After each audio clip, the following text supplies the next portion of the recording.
Hey guys, what's up? Sandu here. Many of you requested for a S.M.S.L SU-9 DAC review, and finally my written and my video review are ready to be served. I have tested around 3 S.M.S.L DACs up to this point, but this one has a very different tonality, but more about that in a minute. Let's check first how it looks and all its features, and then how it sounds. Shall we? I have to mention that SU-9 is among the very few S.M.S.L units which I like its look and form factor. It does not have an odd shape, an elongated body, a tiny screen or a weird volume knob, so SU-9 is already going into the right direction. It looks like a matte black metal brick. It's milled on a CNC machine with just 2 panels on top and underneath attached to it. The volume knob feels considerably better compared to their SP200 and M200 units, with less wobbling and slightly higher resistance. There are 3 rubber feet under the unit, and if you have heavier power cords as I do, it might lean towards to the right. You can separately buy a few additional rubber feet, detach the one in the middle, and then put 2 in the corners so it will not wobble on your table. S.M.S.L moved most of its screws on the back and under the unit, so it looks much cleaner. Overall, I find the build quality really nice and I have close to 0 complaints. As for controls, SU-9 has a clean looking front panel with just a volume knob that works as a menu navigator, plus an LCD screen in the middle that makes it quite a looker. That LCD screen has a decent size, but thanks to its bigger lettering you can clearly see the volume level and the selected input from afar. On the back you can spot a trio of digital inputs as USB, coaxial and optical, a Bluetooth antenna socket, an AC inlet, and of course a balanced XLR and single-ended RCA output. Both outputs are working at the same time and you can have them fixed or not. As for the tech inside it, at its core stays an 8-channel ESS9038 Pro DAC chip that will providing a true balanced output. I've spotted 4 crystal clocks, that is a higher number than usual. Most probably 3 of them are used for PCB material and 1 for DSD material. I'm not sure what op-amps were used for the input buffer stage, but the output stage is based on 3 natural sounding OPA 1612 op-amps. I've experienced OPA 1612 multiple times. These are some of the warmest sounding op-amps.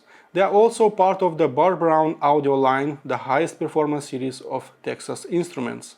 I already have a feeling that SU-9 will not sound dry or linear at all.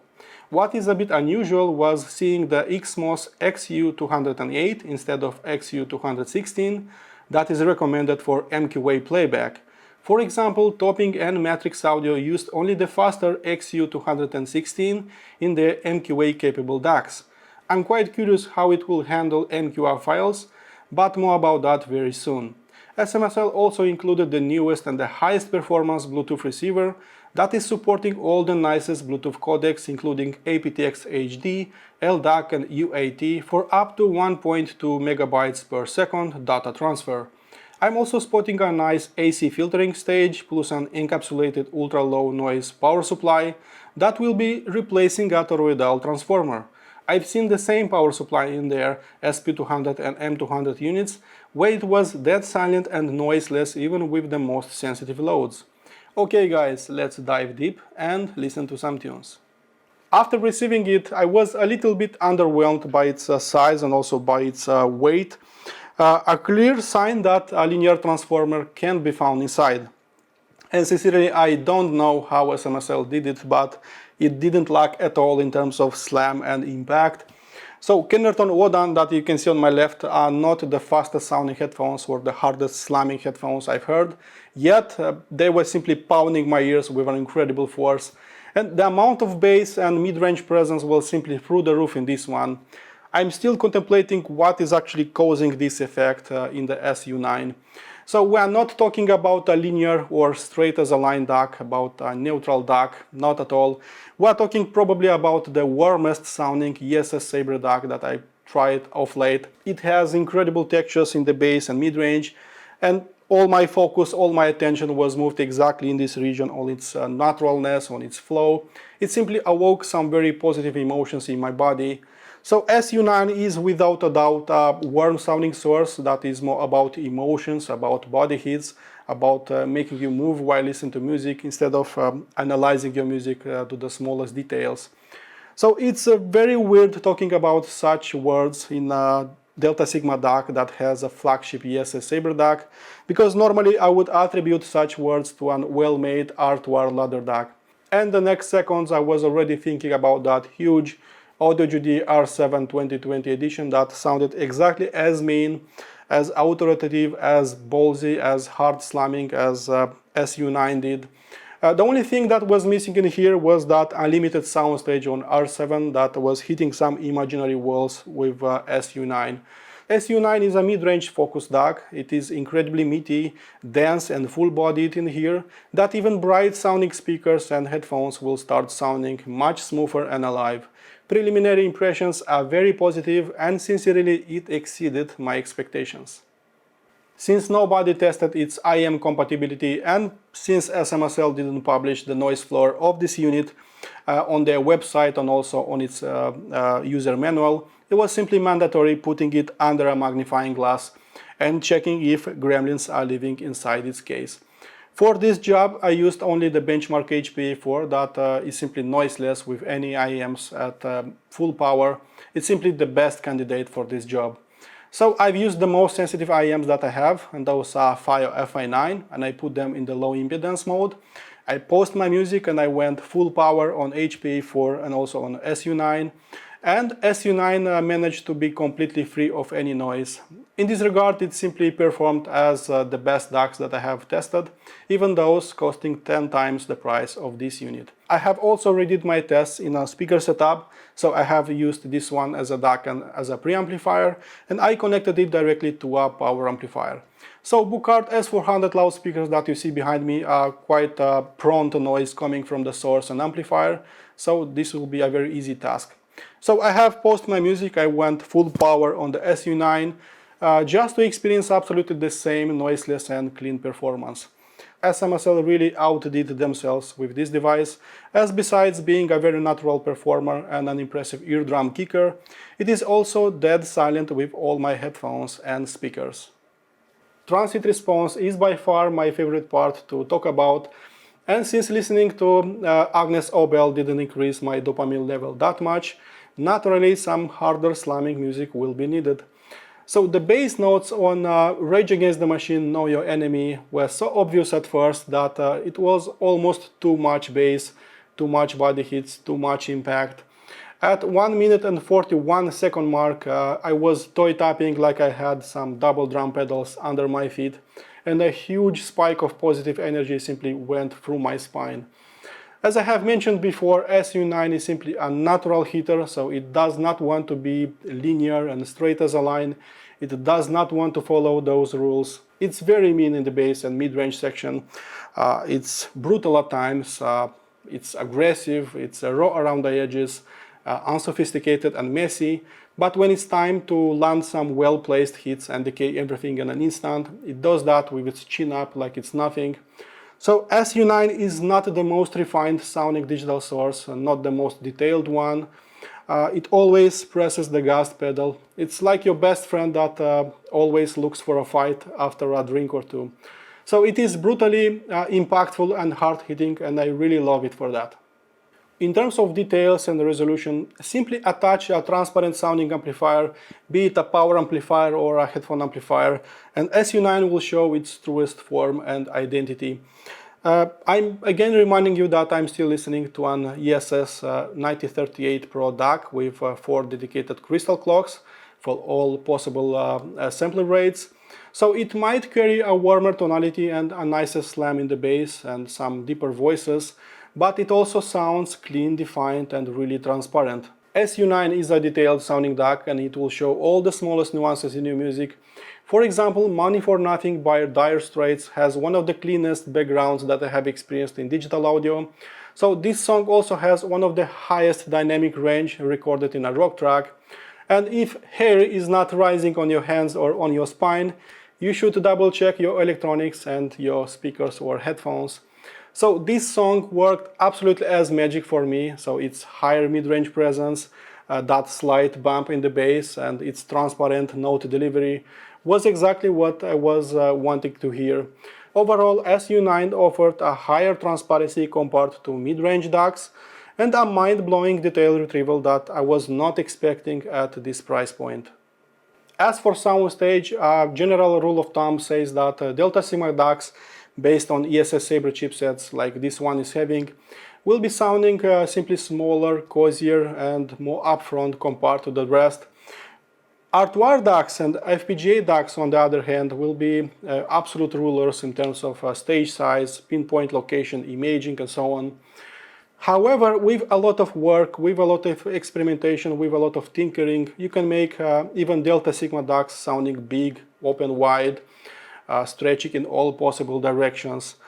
However, that is not the case with SU-9. So the stage size is not grand, it is not upfront, it isn't collapsed at all. I'm not experiencing claustrophobia with this one. But in the same time, I do feel that it is sounding by a hair less expanded and wide open as pricier units would sound. In a headphone setup, I wouldn't be worried at all because it didn't limit the soundstage size of my headphones and those sounded exactly as I have remembered them. However, in a speaker setup, the lack of a true line amplifier inside the SU-9 and also a smaller number of capacitors was simply limiting the air that was traveling around. It simply didn't push the sound that far away from me. Please understand that I'm a little bit exaggerating in here, so I'm still enveloped by music and sounds are coming from different angles, but the void space between all those notes is simply smaller and there is simply less air in the room. I want to be clear that SU-9 will still increase and decrease the stage size depending on the recording and the gear used, and if a record is meant to sound big and airy, it will sound that way. As for the frequency response, SU-9 feels really mean and ballsy sounding in the bass. It's really good sounding in here. I almost want to call it a bass heavy source, but that is not really the case in here. It simply increases the perception of the slam and impact in this region, something that is very pleasing to experience with some particular music. So I've heard the lowest 20 Hz notes. It was able to sustain them really nicely if a song would ask for it. Lightning fast tunes were never pressing the brakes, and SU-9 was able to keep up with double drums, with snare drum hits, with electronic vibes. Not going to lie that I really enjoyed the hell out of it with meaner sounding music. It simply called my name and SU-9 delivered all the raw energy of sad music. Midrange was improved quite a lot as well, so the voices felt simply heavier. Guitar players improved their guitar amplifiers with nicer ones. Violins were whipping with more emotions, and everything in the mid section simply felt more defined, meatier sounding and heavier sounding. Again, this is a very pleasant effect with some particular speakers and headphones, and it could completely change the tonality of your setup. If you are searching for a warmer sounding DAC but can't afford a nicer R2R ladder DAC, I think that SU-9 can be a really good replacement for an R2R DAC. I'm not joking because SU-9 does indeed remind me quite a lot about good sounding R2R units with its natural and sweet sounding mid-range. It's still shocking to think that I'm experiencing all this in an ESS Sabre DAC. Treble is having a very good extension in here, presence and detail. It is actually the only range that didn't feel overdone or elevated how the rest of the frequency range is. Yet there is plenty of drive bar movement in here. So the only thing that was missing in action in here was actually brightness and teeth clenching shrillness.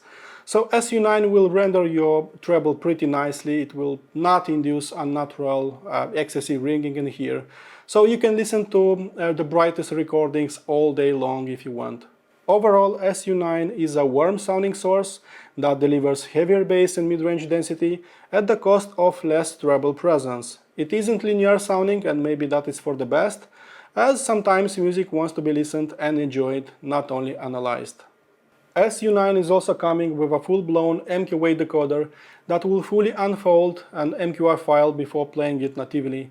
So I am personally streaming quite a lot of Tidal hi-fi content. It's simply super convenient to use, and I can do that with pretty much any smart device.